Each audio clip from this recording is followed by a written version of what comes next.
નમસ્કાર મિત્રો, 21મી સદીમાં જીવીએ છીએ અને અત્યારે તો નાના બાળકને જોઈએ એ પણ ટકાટક ઇન્સ્ટાગ્રામ વાપરતું હોય છે. ઇન્ફ્લુએન્સિંગનો જમાનો છે. સોશિયલ મીડિયા ઇન્ફ્લુએન્સિંગ લોકો કરે છે, એમાંથી પોતાનો રોજગાર પણ ચલાવે છે.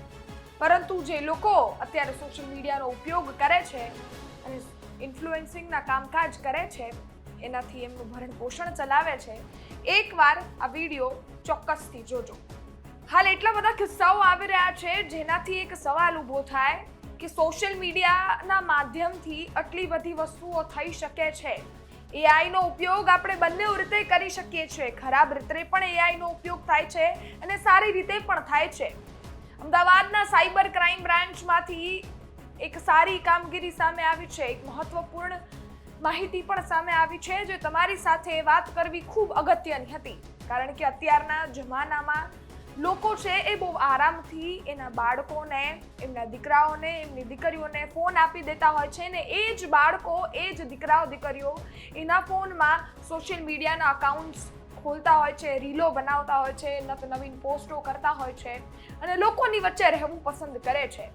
પરંતુ આ એ જ બધા છોકરાઓ, છોકરીઓ, એ માતા પિતા માટે પણ વિડીયો છે જે એના બાળકને સોશિયલ મીડિયાનો ઉપયોગ કઈ, કેમ અને કેવી રીતે કરવો એ નથી શીખવાડતા. એક ઇન્ફ્લુએન્સર હતા. એ ઇન્ફ્લુએન્સર એક ફિમેલ ઇન્ફ્લુએન્સર હતી અને સામે એક સુમિત શર્મા કરીને એક છોકરો હતો જે પોતે એક વિડીયો એડિટર જ હતો, વિડીયો ક્રિએટર જ હતો, જે જાતે વિડીયો એડિટ કરતો, જે જાતે વિડીયો બનાવતો અને એનું નામ સુમિત શર્મા હતું. એ ધાર્મિક વિડીયોઝ બનાવતો, મંદિર, પૂજા પાઠ બધા વિડીયો એ જાતે બનાવી અને એની ઇન્સ્ટાગ્રામ આઈડી છે એમાં પોસ્ટ કરતો. એ ચારે ઇન્સ્ટાગ્રામ આઈડીનો ફોટો તમે મારી બાજુમાં જોઈ શકતા હશો. એ ચારે ઇન્સ્ટાગ્રામ આઈડી એની હતી જે પોતે હેન્ડલ કરતો હતો અને એ જ ઇન્સ્ટાગ્રામ આઈડીના માધ્યમથી એને એક ફિમેલ ઇન્ફ્લુએન્સર છે એને કોન્ટેક્ટ કર્યો. એ ફિમેલ ઇન્ફ્લુએન્સરના કોન્ટેક્ટમાં આવ્યો. ધીરે ધીરે વાતચીત ઇન્સ્ટાગ્રામમાં આગળ વધી. વાતચીત ફ્રેન્ડશિપ સુધી પહોંચી. સુમિત છે એને ઇન્ફ્લુએન્સરને ફ્રેન્ડશિપ કરીશ એવો સવાલ પૂછ્યો અને ફ્રેન્ડશિપ માટે હાથ આગળ વધાર્યો. પરંતુ એ ઇન્ફ્લુએન્સર છે એને ના પાડી અને ધીરે ધીરે દૂરી બનાવવાનો પ્રયત્ન કર્યો, ડિસ્ટન્સ મેન્ટેન કરવાનો પ્રયત્ન કર્યો. એ ડિસ્ટન્સ મેન્ટેન કરતા સુમિતનો ઈગો હર્ટ થઈ ગયો. એ શખ્સ છે એનો ઈગો હર્ટ થતા એણે સોશિયલ મીડિયા, એઆઈ બધાનો ખરાબ રીતે ઉપયોગ કર્યો. સોશિયલ મીડિયા જો તમારા ભરણ પોષણનું એક માધ્યમ બની શકતું હોય તો સોશિયલ મીડિયા તમારા જીવનમાં કાળો ધાબો લગાડવાનું પણ કામ કરી શકે છે. એઆઈનો ઉપયોગ જો તમે ડિજિટલ કન્ટેન્ટ બનાવવામાં ઉપયોગ કરતા હો તો એઆઈનો ઉપયોગ ખરાબ રીતે ફોટો, વિડીયો બનાવવામાં પણ થઈ શકે છે. સુમિત શર્મા નામકના યુવકે બધા જ ફોટો એ ઇન્ફ્લુએન્સર છે એના લીધા અને એઆઈને ટેપ મેસેજ કરી અને એવું કહ્યું, ધીસ ફોટો રિમૂવ્સ ધ ક્લોથ્સ, એવી રીતે કરી આ ટેગ્સ આપી અને એ ફોટો છે એને ગંદા ફોટો બનાવી, એ ફેક અકાઉન્ટ બનાવી અને એના જ નામના ફેક અકાઉન્ટમાં બધી જ વસ્તુઓ અપલોડ કરી, રીઅપલોડ કરી અને ત્યારબાદ ધીરે આ અકાઉન્ટ વાયરલ થઈ ગયું અને ત્યારબાદ પોલીસ કમ્પ્લેન્ટ થાય છે. તરત જ અમદાવાદ સાયબર ક્રાઇમ બ્રાન્ચ વિભાગ છે એક્ટિવ થાય છે, કામગીરી કરે છે અને સાથે જ આ કામગીરીમાં એ જે સુમિત શર્મા છે એને દિલ્હીથી ઝડપી પાડે છે. આ બધું જ હેન્ડલિંગ દિલ્હીથી થતું હોય છે અને એ જે ઇન્ફ્લુએન્સર છે એના નામકની ફેક આઈડી પણ ત્યાંથી જ બની હોય છે. આ બધું જ એક્ટિવ પણ દિલ્હીથી જ થતું હતું અને દિલ્હીથી જ હેન્ડલિંગ કરવામાં આવતું હતું. આ સમગ્ર બાબતે ડીસીપી સાયબર ક્રાઇમ બ્રાન્ચનું નિવેદન પણ સામે આવ્યું છે. શું કહી રહ્યા છે તે સાંભળીએ. આપણે 1 મેથી એક મિશન સાયબર રક્ષિકા કરીને લોન્ચ કર્યું છે, સિક્યોર હર સ્પેસ. એનું ઉદ્દેશ્ય છે કે ઓનલાઈન વુમેન સેફટી, મહિલાઓની જે સેફટી છે એ ઓનલાઈન માધ્યમ પર પણ હોવી જોઈએ અને એમના રિલેટેડ જેટલે પણ ગુના છે એમાં આપણે કાર્યવાહી કરીને તથા જાગૃતિ ફેલાવીને મહિલાની ઓનલાઈન સુરક્ષા માટેનું આ આખું અભિગમ છે જે આપણે મે મહિનાથી ચાલુ કર્યું છે. એના અંતર્ગત આ વખતે અમે એક એફઆઈઆર દાખલ કરી છે જેમાં જે આરોપી છે એ પકડાયા છે. એફઆઈઆરમાં એવું હતું કે જે ફરિયાદી છે, ફરિયાદી જે બેન છે એ ધાર્મિક ઉપદેશ માટે એક ઇન્સ્ટાગ્રામ પર એક વ્યક્તિના સંપર્કમાં આવ્યા હતા, જે પોતાને એક ગુરુ કહેતા હતા અને પોતે ધાર્મિક ઉપદેશ આપતા હતા. એ આરોપી અલગ અલગ અકાઉન્ટથી હતા. સુમિત શર્મા, સુમિત ભરદ્વાજ, મેં કૃષ્ણદાસ એવા નામથી એના અલગ અલગ અકાઉન્ટ હતા. અને એ માધ્યમથી આ બેનને પહેલાં તો 1-2 મહિના એમને મિત્રતા કરી અને આ રીતે ધાર્મિક ઉપદેશ કર્યા. પછી જ્યારે વધારે પડતા બેન સાથે સંપર્કમાં કરવાનો પ્રયત્ન કર્યું તો બેને એની સાથે સંપર્ક તોડી દીધો.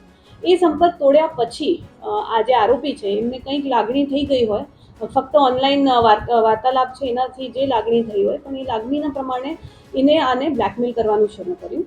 એને આ બેનના નામે અલગ અલગ અકાઉન્ટ બનાવવાનું શરૂ કર્યું, જેમાં એના ફોટોઝ અને મોર્ફ ફોટો, જે આર્ટિફિશિયલ ઇન્ટેલિજન્સના માધ્યમથી એને ઘણા બધા ફોટોઝ એના જ પ્રોફાઇલથી લઈને મોર્ફ કરીને મૂકવાનું ચાલુ કર્યું. જે બેન છે એમનું પોતાનું અકાઉન્ટ એક ઇન્ફ્લુએન્સર છે, એટલે એમનું પોતાનું અકાઉન્ટ પણ પબ્લિક પ્રોફાઇલ હતી. તો એ વિડીયોઝ, એ ફોટોઝ ને વિડીયોઝ એના ઓનલાઈન એક્સેસિબલ હતા અને એનું ફાયદા ઉઠાવીને 100થી વધારે ફોટોઝ અને વિડીયોઝ મોર્ફ કરીને એઆઈ યુઝ કરીને આને અલગ અલગ અકાઉન્ટ બનાવતો હતો. ને પછી આ બેનને ફરી સંપર્ક કરીને એવું કહેતો હતો કે તમે હું તમારું અકાઉન્ટ ડિલીટ કરાવી દઈશ, ને પોતે અકાઉન્ટ ડિલીટ પણ કરી દેતો હતો. તો ડિસેમ્બર 2025થી એપ્રિલ સુધી 6 મહિના સુધી આ બધું એને ચાલુ રાખ્યું. તો કંટાળીને બેન ફરી અહીંયા સાયબર ક્રાઇમ બ્રાન્ચમાં એમને આના વિશે ફરિયાદ દાખલ કરી. તો આરોપીની ઓળખ ખબર પડી કે સુમિત શર્મા છે, જે 27 વર્ષનો છે, ન્યૂ દિલ્હીનો રહેવાસી છે અને આ રીતે ધાર્મિક પ્રવચન, ઉપનિષદ, ભગવદ્ ગીતા એના બધા પ્રવચન માટેના એનું કામ છે. એ રીતે અકાઉન્ટ્સ બનાવેલ છે અને એ આ રીતે મહિલાઓના સંપર્કમાં આવીને મિત્રતા કરે છે ને પછી એમને આવી રીતે બ્લેકમેલ કરે છે. એને 8થી 10 ફેક અકાઉન્ટ આ બેનના નામના બનાવ્યા હતા. એ જે બેનના અકાઉન્ટના ફોટોઝ છે એને લઈને એઆઈના માધ્યમથી ન્યૂડ ફોટો કે રિમૂવ ક્લોથ્સનું પેલું સ્ક્રિપ્ટ આપીને એઆઈના ટૂલ્સથી એ ન્યૂડ ફોટોઝ પણ જનરેટ કરતો હતો અને એ ફોટોઝ પણ અપલોડ કરતો હતો.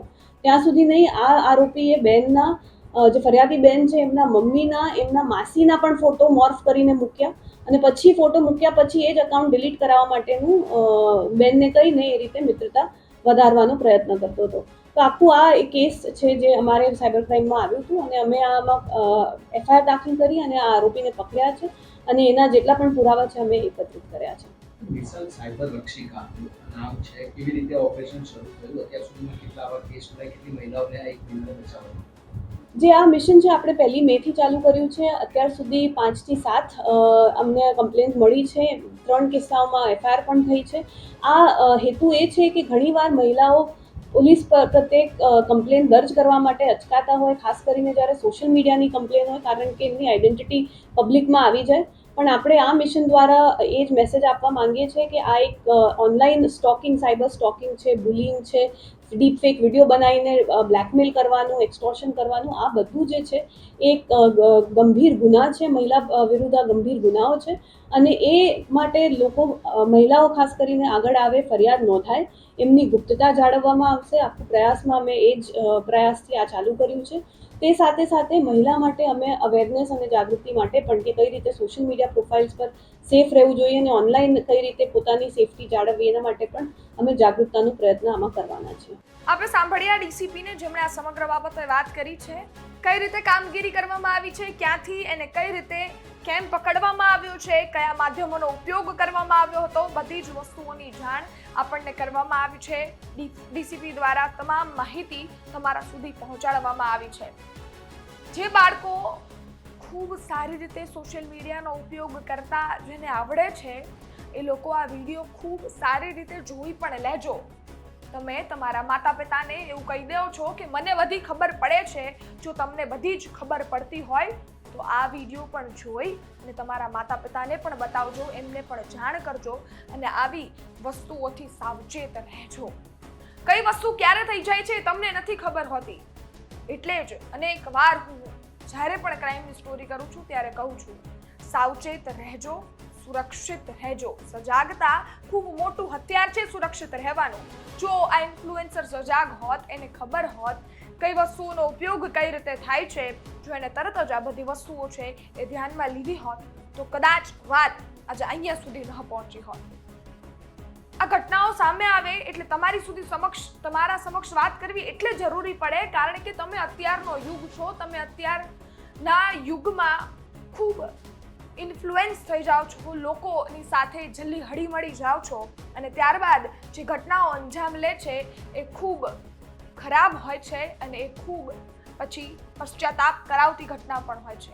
આ ઘટના અંગે આપના અભિપ્રાય કોમેન્ટમાં ચોક્કસથી જણાવજો. બાકી એઆઈ, સોશિયલ મીડિયા બધી વસ્તુઓ સારી છે, એનો સારી રીતે પણ ઉપયોગ થાય છે, પરંતુ એનો ઉપયોગ ખરાબ રીતે પણ થતો હોય છે. ધ્યાન રાખજો, વસ્તુઓનો ઉપયોગ કઈ રીતે કરાય એ 2 વાર વિચારીને કરજો. બાકી ફરી મળીશું. ધન્યવાદ. જો તમારે પણ ગુજરાતના તમામ સમાચાર તમારી સ્ક્રીન પર જોતા છે તો અત્યારે જ ગુજરાત તકની YouTube ચેનલ સબસ્ક્રાઇબ કરો. ફેસબુક, ઇન્સ્ટાગ્રામ પર જોઈ રહ્યા છો, ફોલો કરો.